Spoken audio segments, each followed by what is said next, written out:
professional, no? Professional ka. Yung lawyer, tingnan nyo, ito, usapang adik pa din po, mga kababayan. Bakit?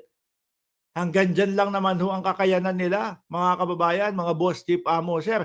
At isa nga, no, sa nagpakalat nung video na yon, itong si Roque, mga bossing, na ngayon ay humihingi ng asylum sa the Netherlands. Hindi kayang sagutin yung mga issue sa kanya sa Pilipinas. Di ba? Si ate, yung nasa taas, nagre-reaction siya doon sa nasa ilalim na video. Ayun, si Maharlika at si Roque, mga bossing. Biruin mo, tatakasan mo yung mga sa iyo, yung mga tinatanong sa iyo. O Roque, yung bang kaperahan mo, 3 million, hindi ko na matanda kung magkano yung umpisa No? Pero single digit lang ho yun. 2 million, 3 million, 5 million. Galing ba sa Pogo yan? Kasi biglang 65 million. Ilang taon lang ang lumipas.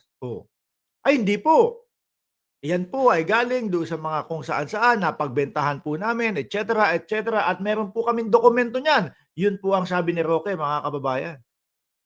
O, di ba? O sige, dali mo yung dokumento sa susunod na hearing. Pagkatapos po, wala na, mga kababayan.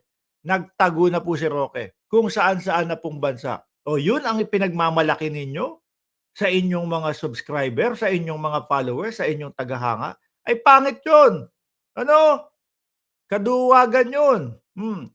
Nahahalata lang na baka kapag inilabas ni Roque yung mga dokumento na yon, mga bossing,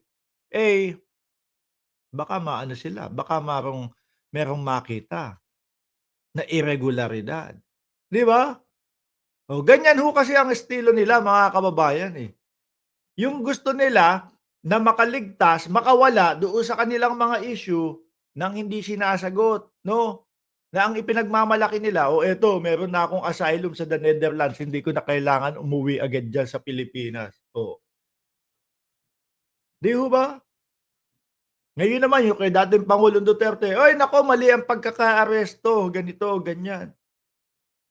Sa dating Pangulo. Kailangan iuwi. Di ba? Hindi nila sinasapul yung mga kasagutan doon sa mismong problema, mga bossing. Tapos tingnan nyo ho, yung mga nag-aakusa na bangag ang ating Pangulo, yung mga nag-aakusa na wala kasi sa katinuan ang ating Pangulo dahil gumagamit daw ho ng ipinagbabawal na gamot. Ito po itsura nila, mga bossing. Ngiwi. Tawanan kayo dyan. No? Tawanan kayo dyan. Ito, ito. Ngiwi. Biruin nyo yan, mga kababayan. Ganyan na lang po ang ginawa nila. Bakit? Hindi mapatunayan ultimo ho yung bidyong inilabas nila na sumisinghot, na hawig daw ni Pangulong Bongbong Marcos. Hindi mapatunayan. Wala. Palso. Mga asar na lang. Di ho ba? Lawyer ho yan, mga boss, chief, amo, sir, si Roque. At ang ipinagmamalaki doon sa Semenay, nung namamayagpag pa ang Semenay, international lawyer. Bakit ganun? Hindi kasali doon sa sa magtatanggol kay dating Pangulong Duterte. 'Di ba? Kasi baka naamoy nila na meron talagang pang-sariling gusto si Roque. Di ho ba? Mga bossing.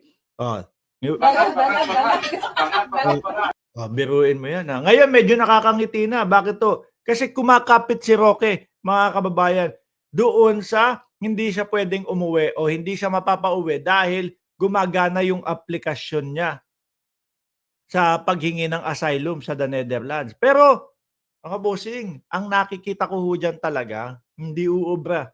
Malalaman at malalaman ng the Netherlands na wala naman pala talagang panggigipit sa iyo sa Pilipinas. Wala naman palang political na panggigipit sa iyo doon.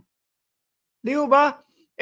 Pangalan ho niyan, Herminio Harry Roque. I-type lang nila. Popular yung tao na yan Di ba kasama nung dating Pangulong Duterte? Spokesperson ng dating Pangulong Duterte. Lalabas na po doon, mga bossing. yung mga hearing niya sa Congress at sa Senado, makikita agad, "Eh, sir, humihingi ka sa amin ng asylum, eh, ganito naman pala, may hinihingi lang sa yung dokumento, ganito, ganyan. Tapos lumayas ka na ng Pilipinas, tumakas ka na ng Pilipinas, eh, hindi uubra itong mga ganito."